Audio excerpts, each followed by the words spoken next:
Hello বন্ধুরা, স্বপ্নভিলা চ্যানেলের ঘরকন্যায় সবাইকে অনেক অনেক স্বাগত।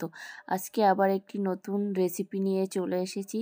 আজকে মায়ের সঙ্গে তেলের পিঠে বানিয়ে দেখাবো। তেলের পিঠে বানানোর জন্য একটা থালায় নিয়ে নিয়েছি চালের গুঁড়ো, আর একটা থালায় নিয়ে নিয়েছি ময়দা। এবার একটি বেটার বানিয়ে নেব। বেটার বানানোর জন্য নিয়ে নিয়েছি উষ্ণ গরম জল। এবার সবগুলি একসঙ্গে হাত দিয়ে গুলে ভালো করে ফেটিয়ে ফেটিয়ে বেটার তৈরি করব। আজকে রেসিপিটি মা তৈরি করে দেখাচ্ছে কিভাবে তেলের পিঠে বানাতে হবে। এই পিঠে বানানোর জন্য নিয়ে নিয়েছি কিন্তু কেনা চালের গুঁড়ো। এবার মা দিয়ে দেবে পরিমাণ মতো চিনি আর লবণ। এরকমভাবে ভালোভাবে ফেটিয়ে ফেটিয়ে বেটার তৈরি করতে হবে, তাহলে পিঠেটা খুব সুন্দর ফুলবে। মার এবার বেটার তৈরি করা হয়ে গেছে। এবার একটা নন স্টিকের কড়াই আমি বসিয়ে দিয়েছি উনুনের পরে, তাতে সাদা রিফাইন তেল দিয়ে দিয়েছি। এবার একটি গ্লাস একটা হাতা নিয়ে নিয়েছে। এবার কড়াইতে ব্যাটারটা দিয়ে দেওয়া হলো।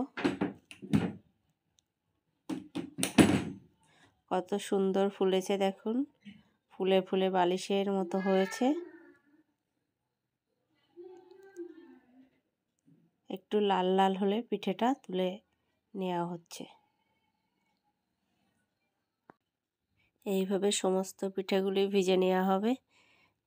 এই যে কত সুন্দর ফুলেছে দেখুন, পুরো উল্টানো হয়ে যাচ্ছে আপনি ফুলে ফুলে।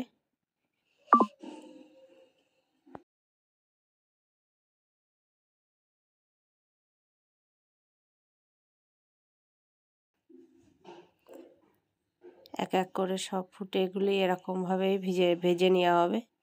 তেলগুলি পিঠের পরে এরকমভাবে দেওয়া হবে। একসঙ্গে এই যে দুটো তিনটে করে ভাজা হচ্ছে। কেমন সুন্দর হচ্ছে দেখুন আমাদের পিঠেগুলি। এই যে ছিঁড়ে দেখাচ্ছি, কেমন সুন্দর নরম তুলতুলে হয়েছে।